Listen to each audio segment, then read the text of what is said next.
Welcome to the McAfee Center Stage webinar series. My name is Nick, and I will be your host.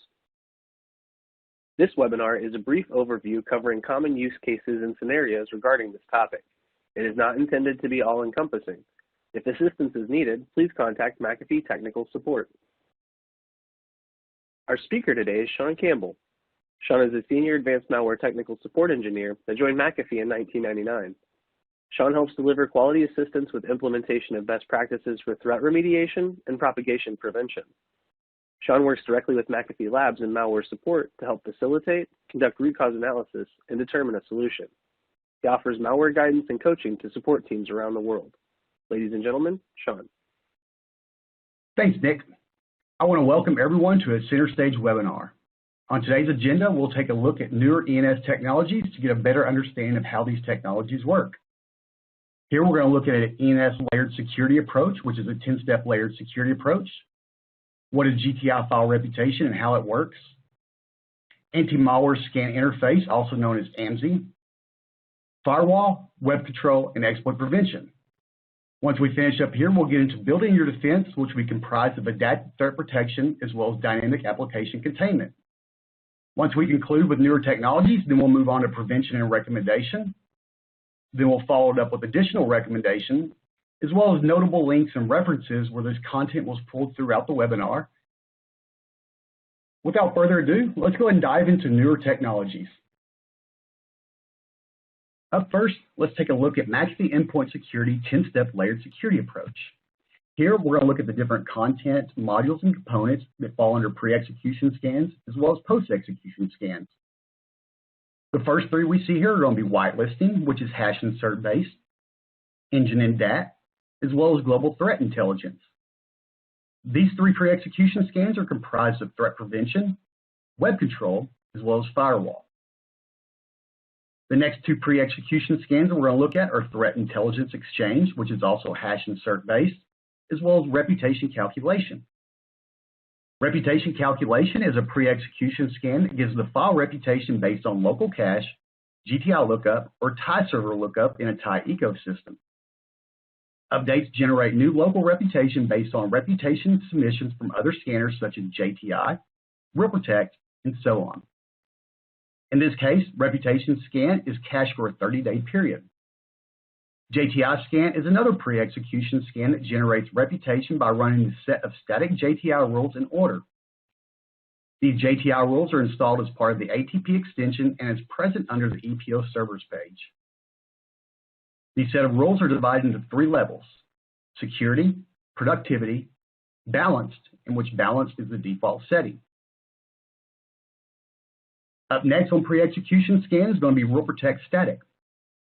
RealProtect static is also a pre-execution scan that detects malware by extracting and analyzing static file features such as file type, import hash, entry point, resources, strings, packers and compiler details, compile time, APIs, section names, and so on. So now let's look at our post-execution scans. First, what we see is RealProtect Cloud, which is a post-execution scan that detects malware by behavioral and memory analysis. Here, RP traces program behavioral sequences, process tree, file system, registry events, network communication events, mutex, strings from memory, and so on. Here, it sends it to the RealProtect Cloud to make a real-time decision. DAC is another post-execution scan which contains the application based upon DAC threshold and thus limiting the ability of an application to make any changes on an endpoint by applying AAC rules. Post-execution scans dynamically generate the reputation based upon DAC rule violations and submit it for reputation. Now let's go ahead and take a look at global threat intelligence file reputation. In this case, this is content pulled from KB 53735. Which is the FAQs for Global Threat Intelligence File Reputation. McAfee GTI, formerly Artemis, is a comprehensive real-time cloud-based reputation service introduced in 2008. It is fully integrated into McAfee products and enables them to better block cyber threats across all vectors such as file, web, messaging, and network swiftly. This article answers some of the most common questions about GTI file reputation. So what is GTI file reputation? GTI file reputation provides you with always-on, real-time protection that safeguards and secures you from emerging threats. GTI file reputation enables you to use the threat intelligence that McAfee Labs gathers to prevent damage and data theft even before a signature update is available. This function makes endpoints smarter and safer. GTI file reputation technology extends the protection capabilities of McAfee products. It does so by providing access to an online cloud database. The database contains file classification details to determine whether a file is malicious or not. Because the database of malicious file classification is extensive and changes frequently, GTI file reputation queries the online GTI cloud servers about potentially suspicious files.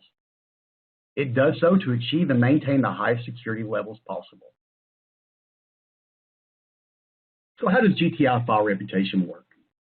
GTI file reputation provides the most up-to-date malware detection for several Windows-based McAfee antivirus products. GTI file reputation looks for suspicious programs such as exes, DLLs, PDFs, and APK files that are active on endpoints running McAfee products. These products include Endpoint Security, Virus Scan, as well as SaaS endpoint protection. For any suspicious files found that do not trigger existing signature DAT files, GTI sends a DNS request to a central database server which is hosted by McAfee Labs. This server is continually updated when new malware is found. When the GTI cloud at McAfee Labs receives the request from the GTI file reputation-enabled endpoint, it determines whether the program is suspicious and responds appropriately. Now let's take a look at on-access scan, anti-malware scan interface, also known as AMSI. In this case, you can configure the on-access scanner to integrate with AMSI, which is a generic interface standard provided by Microsoft and supported on Windows 10, Windows Server 2016, and newer operating systems. AMSI allows applications and services to integrate with threat prevention, providing better protection against malware. Integrating with AMSI provides enhanced scanning for threats in non-browser-based scripts such as PowerShell, WScript, and CScript. By default, AMSI integration is in observe mode. AMSI scanning events report malicious scripts to the server, but no action is taken in this case. Disable observe mode to actively block these types of threats. This figure provides a simplified view of the firewall's network architecture. In this case, we see host-based firewall protection, provides stateful filtering and packet inspection from start to finish of transmission, works at multiple layers of the OSI model where different criteria are used to restrict network traffic, as well as offers flexible configuration for granular control such as adaptive mode, DNS blocking, exclusions, local awareness, connection isolation, and more. The firewall can be used as a layered security approach to blocking malware, but requires a specific configuration and details on what to block. In these cases, we might see specific application executables, details related to malware that might generate network traffic, specific destination IP addresses related to malware, specific port numbers related to malware. Firewall GTI functionality is an overview of blocking high-risk IP addresses. Firewall GTI block all untrusted executable options, which blocks unsigned or unknown application reputations. Now let's take a look at web control. The web control and threat prevention modules work together to provide enhanced protection and visibility of files downloaded from the web by automatically scanning of these files. Some other key features are color-coded safety ratings while browsing and searching both HTTP and HTTPS, quick access to site details, as well as access control based upon web categorization. So how does web control work?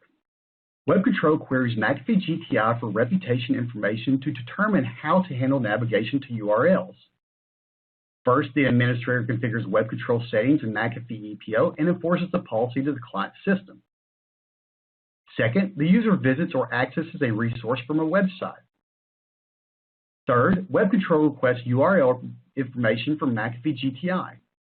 In this case, if the URL reputation is green, web control allows navigation to the URL and displays the page. Otherwise, web control navigates to either the block or warn page based upon settings. If the URL reputation is unrated but matches a category in McAfee GTI, web control allows or blocks navigation to the URL based on content action settings.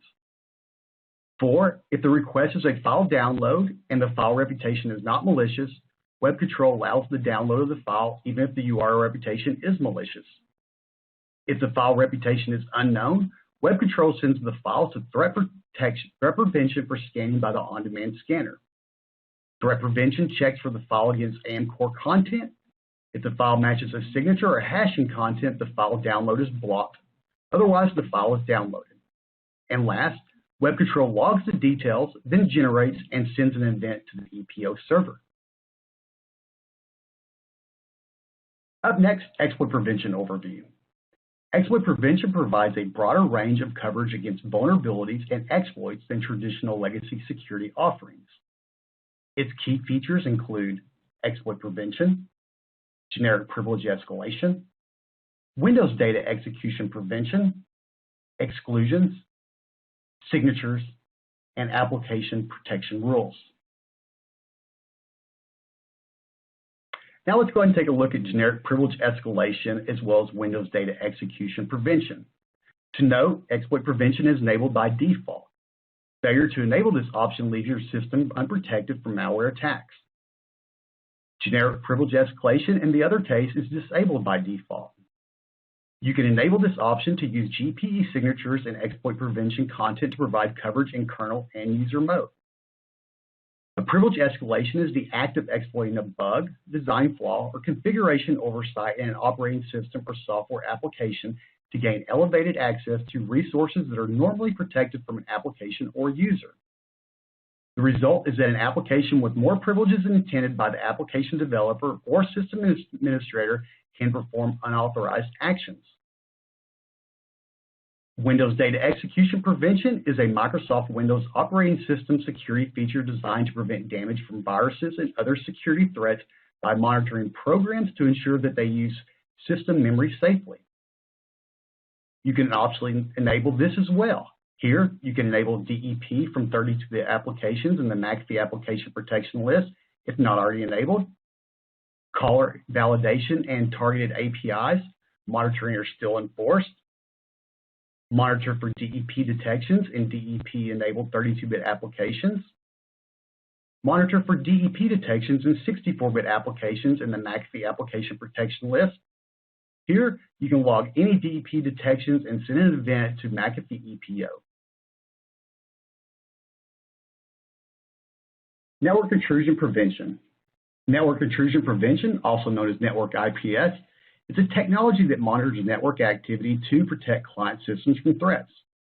The network IPS protection filter driver inspects all data that flows between the client system and the network and takes specified actions on known attacks.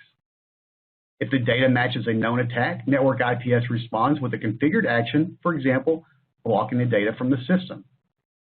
Network IPS also enables you to automatically block network intruder hosts for a specified period, even if the action of the network IPS signature isn't set to block.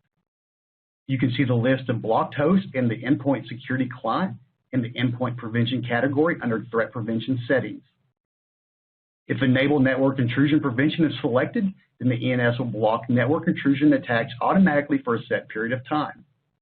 Your policy can be configured to set the number of seconds in the automatically blocked network intruder host. Here, the seconds range from 1 to 9,999 in the block field. If the attacker performs a network intrusion attack again, it will be blocked as well. Now, let's take a look at defending endpoints from ransomware and other advanced malware attacks.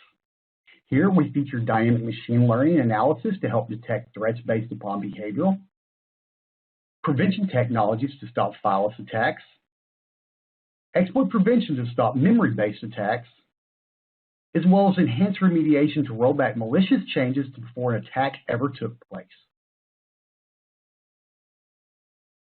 Let's now take a look at layered defense against complex threats. Up first, client-based rule protect, which uses machine learning on the client system to determine whether the file matches known malware. The client-based scanning sensitivity levels assign tolerance to suspicious activity to assess whether the file matches known malware. This cloud-based rule protect collects and sends file attributes and behavioral information to the machine learning system in the cloud. Attack behavior blocking is a set of rules which define what a process should or shouldn't be allowed to do. For example, Adobe should not be launching processes not signed by Adobe. Microsoft Word is trusted and PowerShell is inherently benign. However, Word shouldn't be launching PowerShell and running scripts.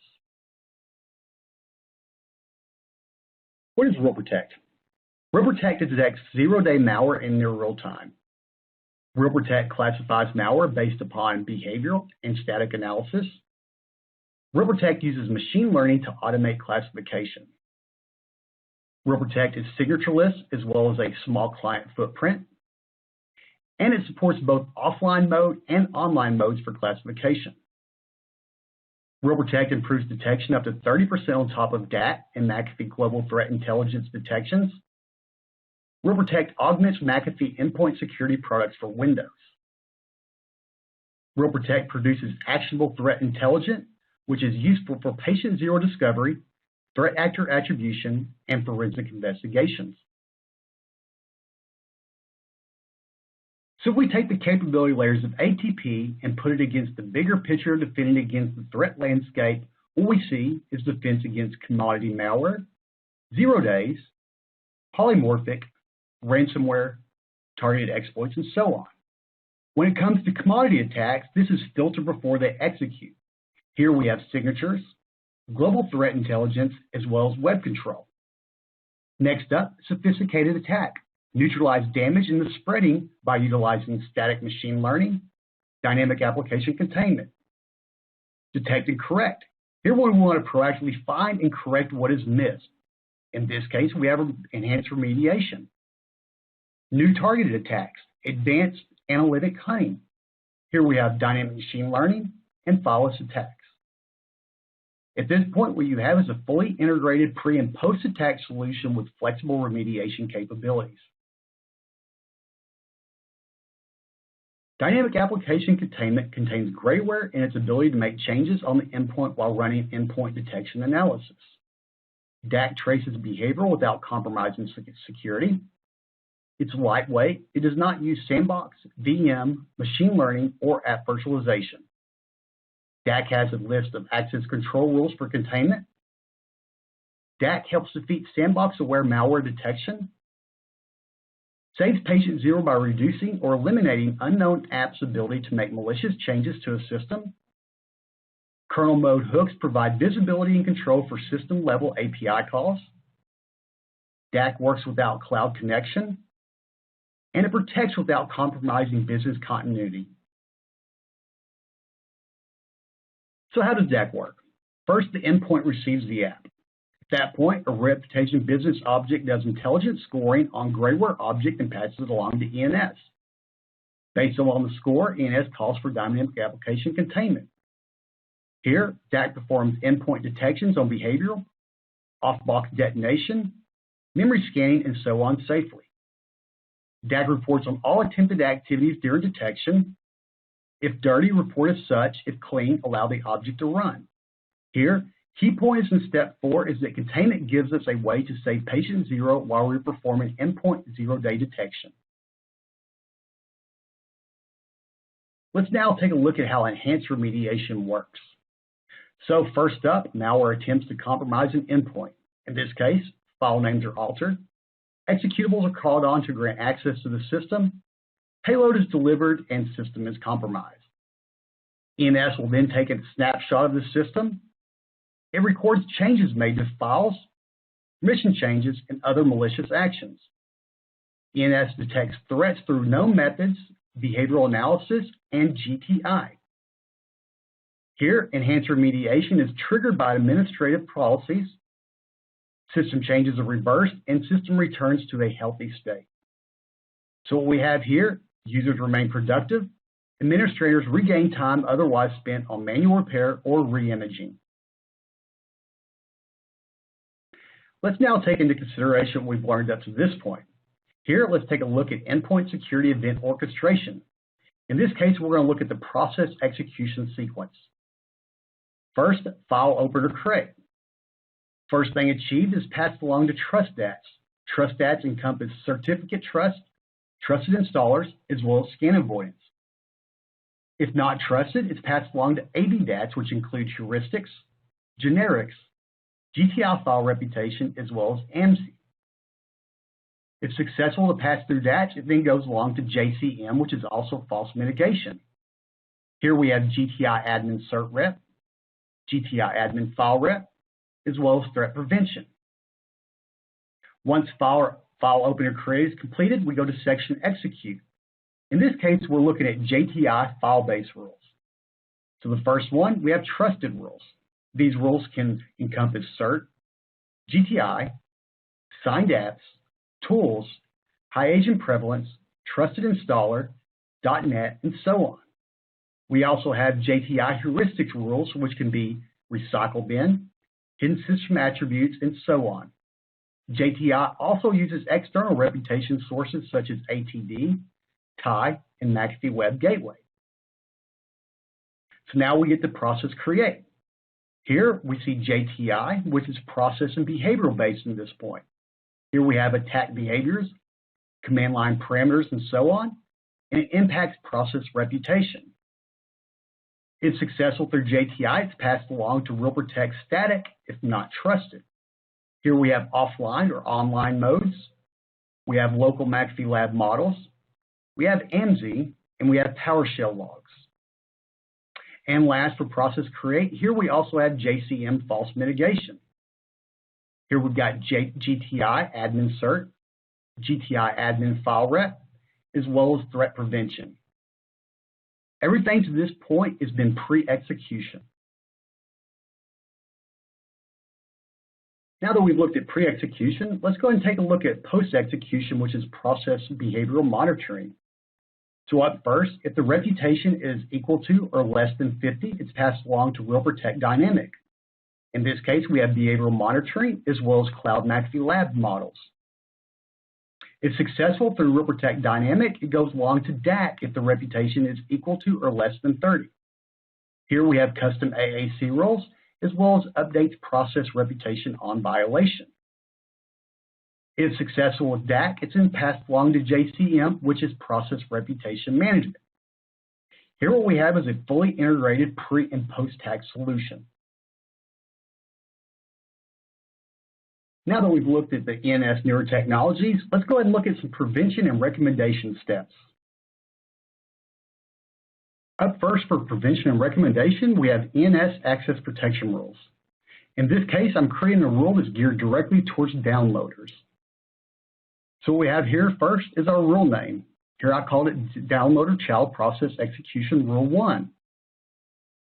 From there, what we're going to do is we're going to add the executables we want to actually prevent an action from occurring. So in case of the first one, we have include, file name or path equals winword. Our second executable is also inclusion of include, xl.exe. And our third executable is the equationary binary, which we also do an inclusion of include. Now that we have our rule defined and our executables in place, let's go ahead and actually look what we're going to block by operation and what file. In this case, we're going to do subrule 1. The subrule type is files. Operations is execute. And the target one is an inclusion of include, and the file is PowerShell.exe. Now let's go ahead and configure a second subrule. Here what we have is subrule 2 with the subrule types of files. Operations equals execute. Target 2 has an inclusion of include, and the files is cmd.exe.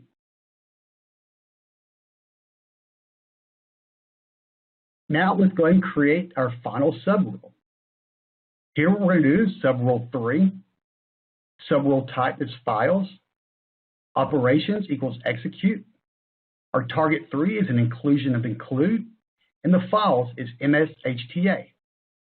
So basically what we did here is we built a downloader rule to prevent winword, XL, and the equation editor binary from executing PowerShell CMD as well as mshta.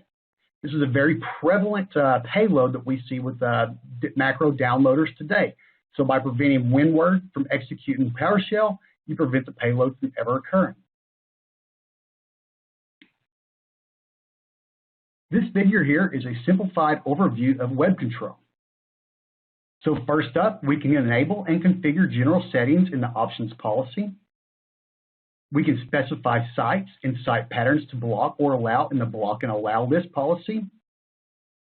We can define actions to take for rated sites and web content categories in the content actions policy. We can customize access messages and explanation in the enforcement messaging policy. And last, we can block use of specific browsers in the browser control policy. Let's now take a look at an example ENS firewall rule. Once again, you'll see I've actually created this rule directly for downloaders. So by preventing downloaders and other entry vector threats, you actually prevent second and third stage malware from coming in your environment.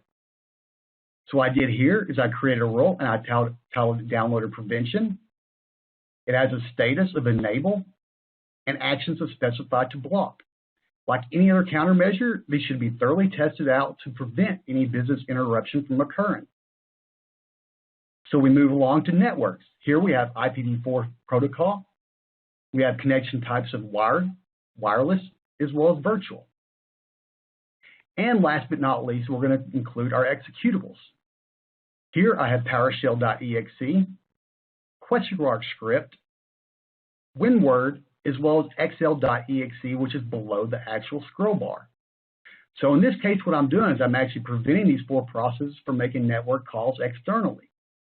Here, this is very prevalent for downloaders these days. In PowerShell and question mark script, there's no reason they should really ever leave an environment. However, in the case of some processes, one would actually need to create an allow list based upon legitimate traffic. For instance, if an organization uses Office 365 and restricts computers on your network from connecting to the internet, Microsoft has created an article that lists the endpoints, which are FQDNs, ports, URLs, IPv4, and IPv6 address ranges that you should include in your outbound allow list to ensure your computers can successfully use Office 365 without interruption. Let's now take a look at McAfee tie and ATP content releases. These content releases are posted to the McAfee update repository, as well as McAfee tie and ATP security content release note sites roughly once a month. The content releases provide a breakdown of newly created and or modified rule. The release notes provide a breakdown of these rules, a description, the default state, and effective products. SNSs are sent notifying customers of these content releases. Now let's take a look at reputation calculation, also known as JTI rules. Reputation calculation is made up of approximately 90 contextual rules under productivity, balanced, and security levels. Here, they run locally on each endpoint. They are defined by execution order. They cover 3 reputation types, which are file, process, and behavior. They're updated through the content release notes that we looked at on the previous slide, and they establish calculated reputation scores. For a better understanding of rules that correspond to ATP and tie events, please refer to KB 82925 titled Identify What Rule Corresponds to an Adaptive Threat Protection and Threat Intelligence Exchange Event. The KB article describes, it identifies the rule ID and the name for a given ENS ATP event. It provides a long description. You can view the ATP events. You can change the rule state in ATP. You can change the security posture of a managed client, and it's a great source for troubleshooting information. Now, let's go ahead and take a look at some of the more common ENS ATP rules that are actually violated. Adaptive threat protection uses rules to determine which actions to take based upon multiple data points such as reputations, local intelligence, and contextual information. In this case, some of the more common rules violated are Rule ID 2, uses enterprise file reputation to identify trusted or malicious files. Rule ID 4, uses GTI file reputation to identify trusted or malicious files. Rule ID 208, identify suspicious files executing from the Roman folder. Rule ID 239, identify suspicious command parameter execution. Rule ID 300, prevent Office applications from starting child processes that can execute script commands. Rule ID 301, aggressively blocks processes with unknown reputations from being spawned by Office applications. Rule ID 307, identify suspicious payloads targeting network-related services or applications. Rule ID 309, block processes trying to start from Office applications. And last but not least, Rule ID 322, prevent MSHTA from being started by any process for all rule group assignments.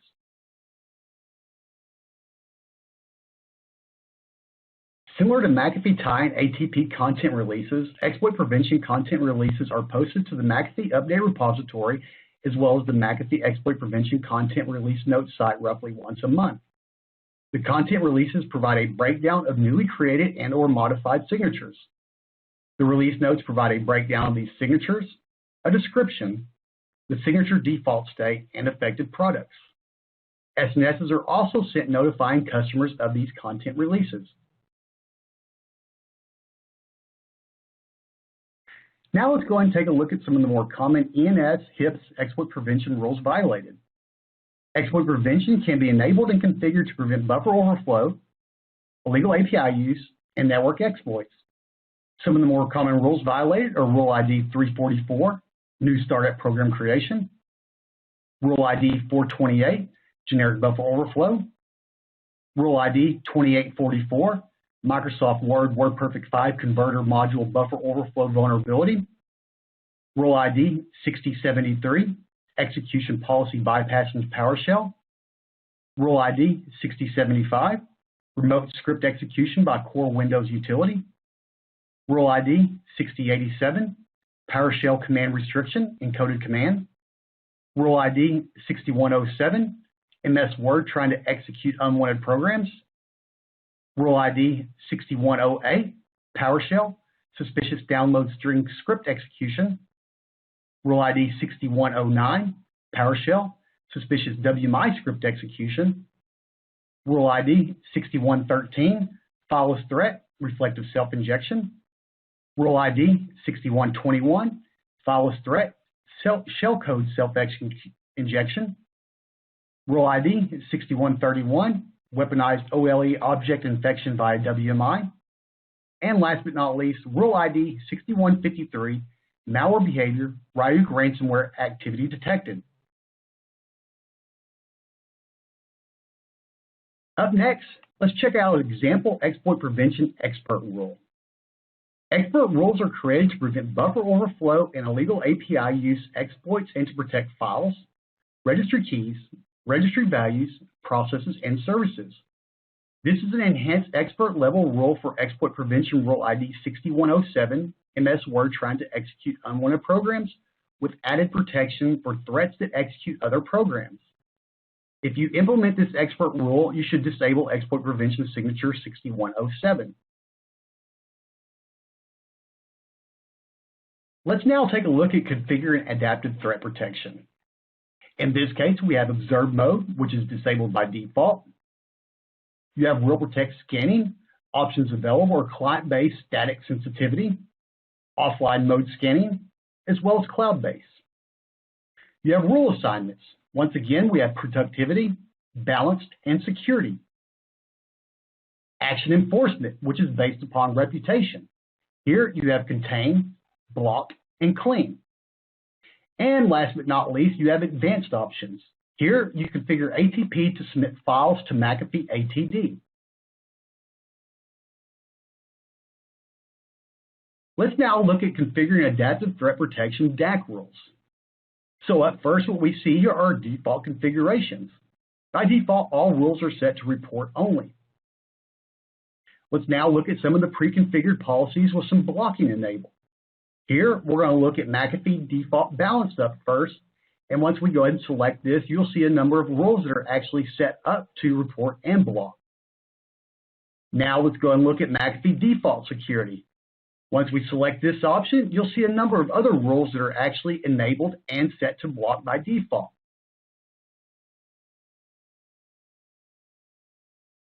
Now that we've looked at DAC configuration, let's go ahead and actually look at some of the more common rules that are actually violated for DAC. To note, KB 87843 is a list of and best practices for endpoint security dynamic application containment rules. In the previous slide, we looked at default, balance, and security levels. This KB actually provides a breakdown of all those rules as well as a definition and if they're set to report and or block by default. As for some of the more common rules violated, what we see are allocating memory in another process, creating files with a BAT extension, creating files with an EXE extension, creating files with a VBS extension, deleting files commonly targeted by ransomware class malware, executing any child processes, modifying portable executable files, modifying the services registry location, modifying startup registry location, reading files commonly targeted by ransomware class malware, suspending a process, writing to another process memory, and last but not least, writing to files commonly targeted by ransomware class malware. Now that we've looked at prevention and recommendation, let's go ahead and look at some additional end-user recommendations. Up first for additional end-user recommendation, we have security awareness and training. Here, you can simulate phishing and spam campaigns to bring security awareness to those individuals who fall for social engineering attacks, i.e., think twice before clicking on anything sent in email. Do not open file attachments or launch suspicious links unless specifically requested from the sender. View the email header or send a separate email to validate the sender before opening attachments.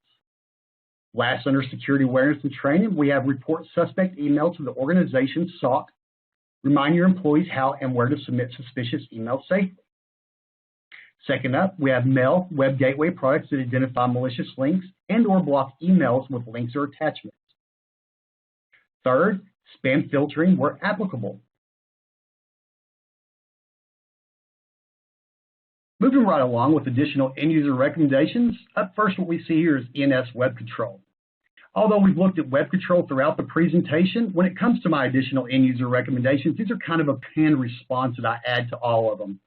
So in the case of ENS web control, it displays safety ratings and reports for websites during online browsing and searching. Web control enables the site administrator to block access to websites based on safety rating or content. Prevent PowerShell from running on systems where PowerShell is not intended to run. Ensure Microsoft Office security policies for macros are set to high or very high. Block file types such as EXEs, RARs, SCRs, CABs, PDFs, BATs, WSF, JS, PS1, IQY, SCT, and so on. Block these attachments at the mail and or gateway. And last but not least, patch, patch, patch. Up next, let's go and take a look at our references and notable links in which most of this content was pulled from. Up first, for notable links, you'll see countermeasures for entry vector threats. This KB article is kept up to date by advanced malware support based upon data collected from our dirty labs.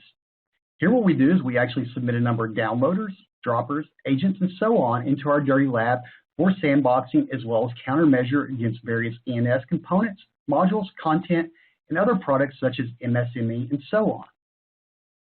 Next up, you'll see McAfee exploit prevention security content releases, followed by McAfee TIE and ATP security content releases. As previously explained, these are content releases that are posted roughly once a month that provide a breakdown of newly and added modified rules. Fourth, you'll see support notification services, which are also known as SNS. SNSs are actually submitted for anywhere from content releases, DAT delays, webinars, threat advisories, product advisories, and such. Next up, then you see McAfee Lab security advisories, followed by McAfee Threat Center and McAfee Labs blogs. Third from the bottom, a list of and best practices for endpoint security dynamic application containment rules. As we previously discussed, these are actually a KB that actually lists all the different rules for DAC, whether they be default, balanced, or security, as well as it defines the rule and it tells you what they're set to by default or within other one of the security options. Next up, we have FAQs for global threat intelligence file reputation. And last but not least, how to respond to a ransomware infection. With that said, I want to thank everyone for joining our webinar today. And what I'll do from here is I'll go ahead and pass it back to Nick. Thank you once again. Thanks, Sean.